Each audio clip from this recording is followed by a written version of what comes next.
be a few mishaps where you like get a red screen, or maybe you'll get one down. But it is pretty easy to recover from once you get the monkey bombs. You just throw a monkey, run straight up with a jugger, maybe throw another monkey, get your quick revive and that, and you know, you start then.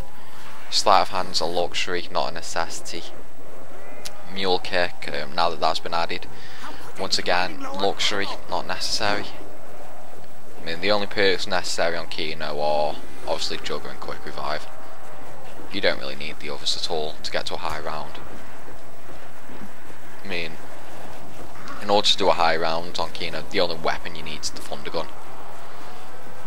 I need to find more of my little friend. Yeah. Force of nature at my fingertips. Pack punch soon. Watch, I'm going to run out on my thunder gun, and then I'm going to need like 10 points to pack a punch. I can't cherish the agony. Just see it coming now. Nah, I'll have enough pack a punch now with all these here. Just wait for the other groupies to come. And then I shall give them a bit of wind, I think.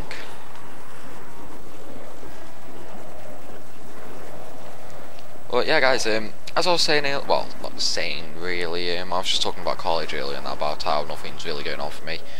But what about you guys? You know, like, anything interesting happening at school, college? You know, like, are you doing A-levels?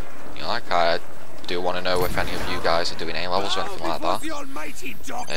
I'm not doing A-levels in, like, anything. Because I'm currently on a construction course, plastering. I'm on my level 2 this year, so things are going to get not difficult, but like the practical of it and that is just basically, we already covered all the practical last year. Now we're just practicing on getting quicker and getting a better result and that. And then the theory part of plastering, where we have to do blueprints and all that sort of stuff. Not looking forward to that because there is a lot of complicated stuff in it. And then there's obviously maths and that, which I don't know why, but on a level 2 construction course, the only functional skills, because that's what the maths, English and ICT is on a construction course, is functional skills. Oh, you bastard, I haven't got linked. But yeah, on a construction course and that, you don't do A-levels or anything like that. Like, oh, there's dogs. Yeah, I can hold off for another round. But anyway, yes, on a construction course and that, you don't need to do, well, you need to do maths, English and ICT in like level 1 and that.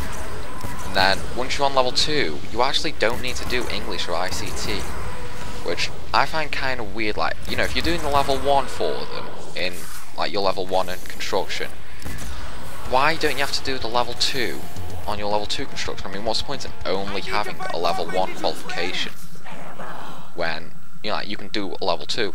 I mean, if you pass your level 1, then obviously you're ready for level 2, aren't you? But like in construction, that you aren't even given the choice of if you want to do level 2. You just can't do it. Which personally I think is, well, also, I mean, it gives me a bit more time and that, like a bit more free time and all that. But oh fuck. But at the same time and that, it's knocking me out of 2 qualifications that could be useful in me getting a job. Well, I mean, I suppose obviously English and ICT aren't needed in a construction job, but at the same time, maybe when I get older, you know, like, maybe I won't want to do construction, maybe I'd want to take an IT sort of job, which my level 2 IT would have helped for. I mean, obviously, you know, I know for an IT job, you'd pretty much have to go uni and all that. Which, sadly, the costs basically knock me out of that. Because I am very poor, you see. Well, poor. Not, well, I wouldn't say poor, but, you know, like, what's the word? You can afford a few luxuries every now and again, but you can't really afford, like, uni, which is, well, what, like 6,000-7,000, I think. Okay, probably not that much. At least I hope it's not that fucking much. But I know it is incredibly expensive. And that's like one of the main reasons why I decided to do a construction course. Other main reason for me doing construction is obviously because it's a family business. So, you know, like I'm pretty much guaranteed a job when I finish college, which obviously in the recession that we're in right now is pretty hard to get. Like, I mean, I know people that have got uni qualifications that like can't get a job, so it's just simply non-going with the recession right now. So yeah, that's my college spoken about. But what about any of you guys? You know, college, uni, maybe even just high school? How's life treating you there? Oh, fuck. Yeah guys, that's one thing you've got to be careful about. If you like jump a little too late in that, you'll end up hitting one of the zombies and falling straight into the middle of them all. So it's best if you like get up and just jump straight away as soon as you're up there. That's how I always do it. I mean, it does sometimes happen where, you know, like I missed the jump, but it is like rare. Because when you're going like, in fact, one thing I actually do want to talk about is like people saying in the high rounds, how do you do them? Like, it must be fucking impossible. And all I'm going to say, guys, is a high round isn't hard to do at all.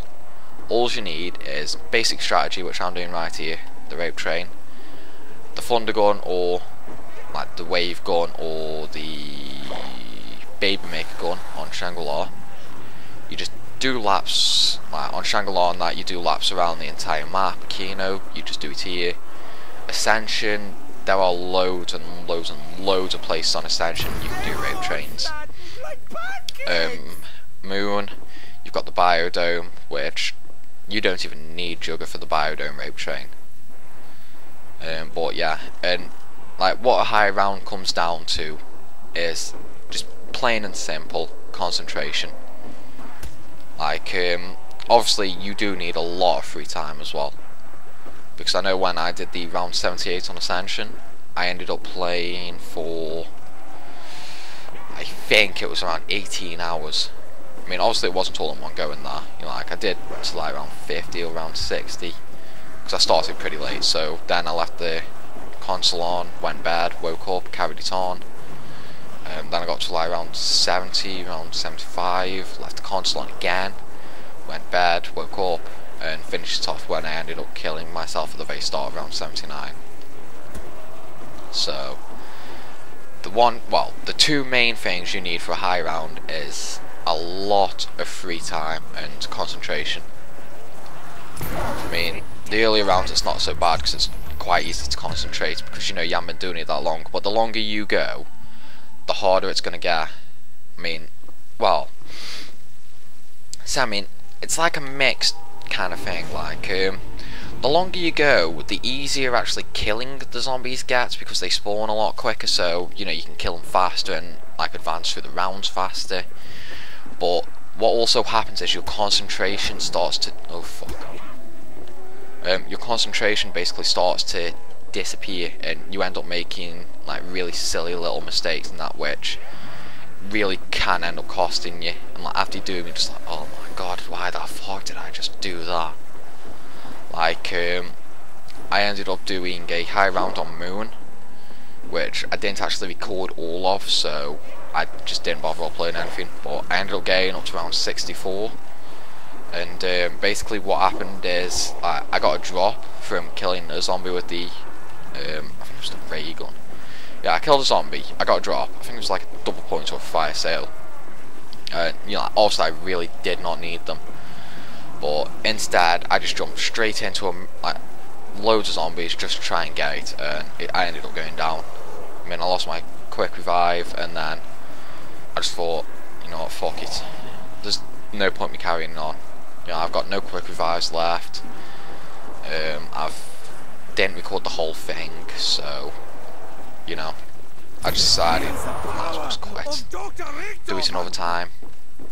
I I mean, obviously it takes a lot of time wasted, but when you enjoy zombies, you know, it's not so bad when you enjoy it, because you can see, it's hard to explain, but like when you enjoy something, no matter how repetitive it gets, you can like keep it going. I mean, obviously, even how much I enjoy zombies, like my concentration just goes after so many hours, and that's when I'm like, oh, I can't really be arsed, to be honest with you. And then I end up either killing myself, or if it is kind of late at night, you know, I'll just pause it and leave it on overnight if I want solo, and then I'll pick it up the next morning when, you know, I've had plenty of sleep, got all my concentration back, and you know, I can go for a good few more hours then.